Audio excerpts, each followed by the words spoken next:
MSNBC has lost its dang fool mind, but mostly it's Jen Psaki that keeps reiterating that they're in panic mode, and that's good news for us. Welcome to Doug in Exile. I'm Doug TeNapel. I'm the creator of Earthworm Jim and a bunch of video game stuff, and now I do the news. And I'm here to lead a giant army of happy patriots to vote, to encourage each other, to have fun, because Trump is going to be our next president. Let's go. Explain what could be taking them so long at this point. So it's worth remembering that in any normal case, this is actually not long at all. But this isn't a normal case. And the circuit did agree to expedite the briefing and oral argument. So we're going to start here with this legal expert who's dumber than me, a comic book artist from California. He said that this is a normal timeline, and they're freaking out because it's a normal timeline taking too long. And he goes, but the court agreed to expedite it, and that's why they're going too slow. They're going too slow.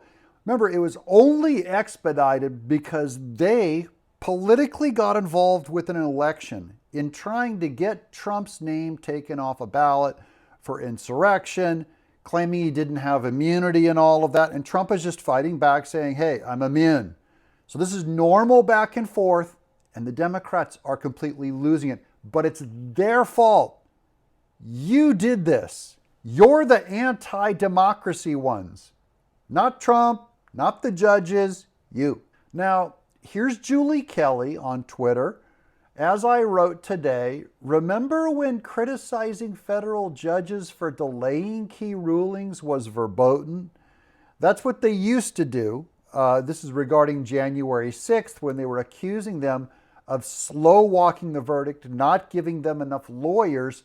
And the left said, no, it is wrong to impugn their character for slowing down. And so we just have to feed that right back to Jen Psaki. So what's surprising, I think, to many people following this is that they haven't issued their decision sort of in conformity with the speed with which they asked the parties to brief this. Remember, over the holidays, over the Christmas and New Year's holidays. And so, yes, it does take three judges. There are three judges on this panel, not one judge. So that requires some coordination. And the presiding judge, Judge Henderson, we don't know, but may be the holdup here in terms of issuing the decision. Judge Henderson is a George H.W. Bush appointment, and they're freaking out going, she has to be the holdup, because it sure as heck isn't Fan. It sure isn't their Democrat appointments that all just march in line. They're all, someone is not obeying orders. A judge, we do not have them in our pocket. It must be Judge Henderson, a Bush appointee. See that? See how this works? They end up exposing themselves and showing their own weakness in what they choose to complain about. They're like, this one judge, we don't even know who's dragging their feet, but it has to be this one. And this is a three-judge panel. Usually we only have one judge, one Democrat. So they all just march. They just do what we say. And we're running into a little hiccup here, see? There's three judges. What are we going to do but panic? What the result is that the Manhattan criminal case, which was scheduled for the end of March, may very well now be the first one. That was a case that everyone sort of understood it was going to get put off if the D.C. federal case went forward on March 4th. But the result of this sort of slowing of the D.C. federal case is that Manhattan, the first case that was indicted, may in fact be the first case to go forward at the end of March. And this is the best move of all, because Alvin Bragg's case is the dumbest worst case. That's the Stormy Daniels one, payout one, whatever. There's no jail time for Trump. So that was just like a placebo placeholder case. And then came the big bad, the serious ones. Judge Aileen Cannon with the documents of the National Archives, and Chutkin and Jack Smith with J6, Trump's insurrection. We'll push Alvin Bragg, doughhead criminal defending, pro-cop beating up Alvin Bragg. We'll push him back. He's second place. Alvin, thanks for playing. back of the line, please. We've got serious court cases to pursue with Chutkin now. And now the Chutkins and Jack Smiths are so delayed. They're like, oh, crud. Alvin Bragg, get back in here. You might end up going first with Stormy Daniels. But Trump once paid it to a porn person like 20 years ago. There's nothing. They have nothing. I love it. This is normal pacing here. As much as we're all impatient and as much as it's not aligned with the timing. Come on, guys. This is normal, right? Don't jump off that cliff yet. This is normal, right? And she gets whacked here. And so to use your phrase, Jen, at the beginning of this show, I am officially now at the freakout stage. I've resisted that for a long time. Just remember, guys, if they're at the freakout stage, we're winning and it's good news for Trump. They're not all cool as a cucumber now. These are expert class guys. He's arguing before the Colorado Supreme Court. They're going, we were all cool and calm. Now we're like, pulling the hair out. Here's Jeff Clark on Twitter. Neil Katyal says he's, quote, freaking out that the D.C. Circuit is, quote, slowing down resolution of Trump's immunity appeal. So just because he's slowing down, just because, remember we said the timing is everything. The speed is everything on this thing. Watch the timing, because it's nothing to do with justice. It is about interfering with Trump's election, and that has a limited amount of time set to it. If it was justice, you'd have no problem with this thing going out to 2025. So, oh yeah, we'll get justice. But we are now You don't typically freak out, so that's important. Right. Yeah, no, I think we're now at the point, to use a different legal phrase, justice delayed is justice denied. I mean, I can't imagine a more compelling need for speed than the idea that American citizens deserve to know before the election whether a candidate for office is a felon and an insurrectionist. Well, we already know he's not a felon or an insurrectionist. You're just trying to make that stick, pretending like that speeds this thing up. That has not been proven. And so it does not mean that it must get fast-tracked in the court. Court can take its time. Your little panic, your little made-up things that you indict Trump with does not mean they've been secured. So see how he's already saying that it's already been decided and secured that Trump is an insurrectionist and a felon. It hasn't been decided yet. So there's no reason to speed it up. But do keep panicking because you look funny. We're laughing at you. You make us happy. And it's even more galling to me because this is an easy case. There is no responsible constitutional scholar who thinks Donald Trump is right, that there's an absolute immunity. Remember, he's going down the constitutional scholar route. You can find constitutional scholars on both sides of any position. John Eastman, who's being indicted by Fani Willis on RICO charges, is a constitutional scholar. I got bad news for you all. They're not all in agreement on every single issue. They're known for their disagreement. That a president can go and order Navy SEAL Team 6 to go murder his political opponent and then go and murder the senators who would try him for impeachment. That cannot possibly be right. While that does seem to be a wet dream of Judge Fan, who came up with that hypothetical.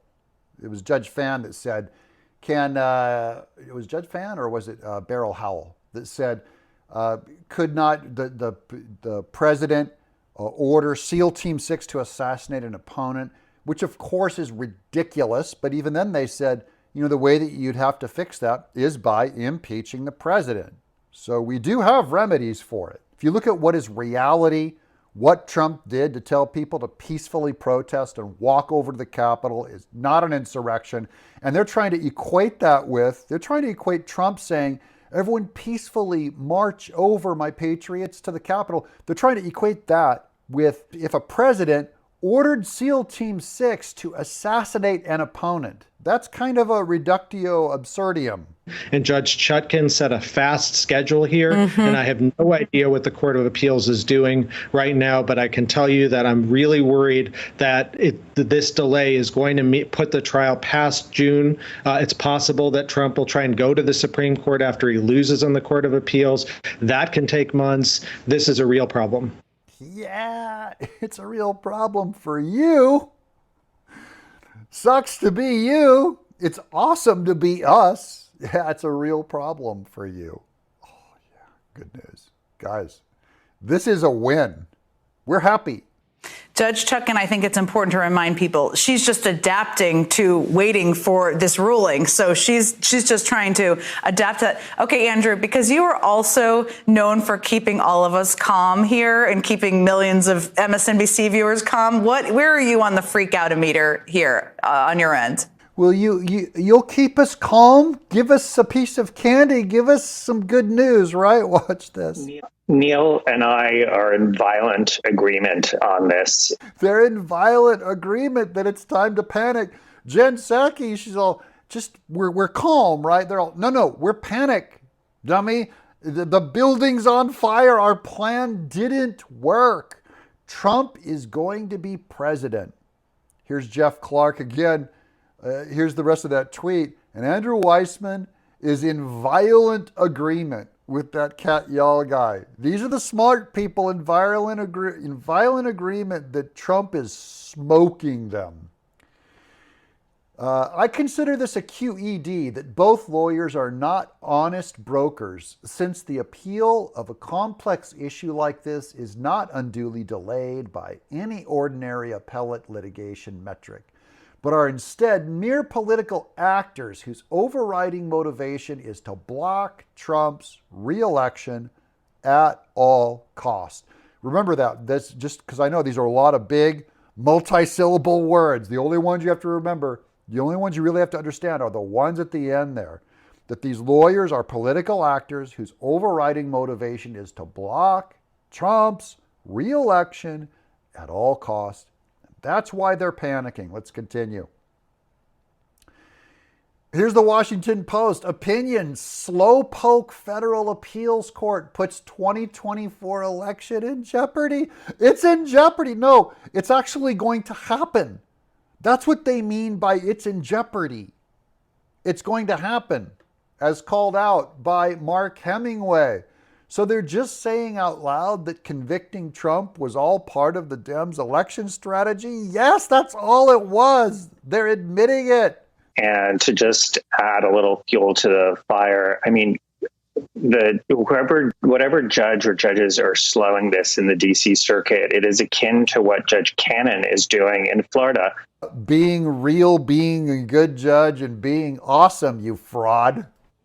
This is really not looking good for the federal judiciary in terms of their responsibility to the electorate, whether it's Judge Cannon, who has basically issued a pocket veto on that case and has really slow walked that for no apparent reason. But justice. Guys, we're going to keep going. There's more video to show. Here it comes. But don't forget to subscribe. Please join us. It's going to be this way all the way to the election, guys. It's going to be a giant fun ride. And you have the same thing going on in the DC circuit. So I agree with Neil that there really is no reason for the delay. And absurd. That means this Andrew Weissman guy just disagrees with him. It doesn't make it absurd. He means I really disagree. Because in my view, Andrew Weissman is absurd and unprofessional and a hack, anti-constitution, election denier, election interferer. So the idea that this is going to lead to losing, the war, because even though this decision ultimately will be against Donald Trump, the delay is allowing him to essentially win the battle. Which we predicted from the very start. The delay is how Trump wins. Why? Because you're so corrupt, Weissman, that he would never get justice under you and your Democrat Judge Chutkan. His only chance was always a delay. And that's why he's still winning. We got more. And everybody heard the freak out level here from people who don't freak out. Now even the calmest Democrats are freaking out, everybody. So now I think all of even the calmest Trump MAGA supporters should be having a party. Get off your butt. It's time to clap and cheer. Don't sit there all glum. Nothing's going to happen. Nothing goes our way. Nothing will be done. Take the win, you ingrate. So, Neil, in the minute we have left here, you've argued a lot of cases, to put it mildly, in front of the Supreme Court. The justices are hearing oral arguments about the 14th Amendment case later this week in Colorado. Now, this 14th Amendment case in Colorado of taking Trump off the ballot, that's the last of his battles left, and it's so fraudulent, it's not going to work. He doesn't actually have good legal arguments. And so hopefully the advocates can really bring that about on Thursday and make that point clear and can speak truth to power and say, look, you Supreme Court, you've talked all about the original intent of the founders. Here, the original intent of the founders is very clear. Someone like Donald Trump has no business running for office in our constitutional democracy. Foul Democrat apparatchik, how dare he say the founders intended for the Democrat Party to be able to remove an opponent from the ballot by fake charging him with insurrection. Okay? If that's all the founders believed, then you have no country. And so it doesn't matter if Trump even grabs this entire country by totalitarian caveat from the top, because you have no country if you can remove him from the ballot. You totalitarian, you apparatchik, you Jacobin, you revolutionary, you anti-founder. We're going to win all the way. That's why they're panicking and we're happy. I'm Doug in Exile.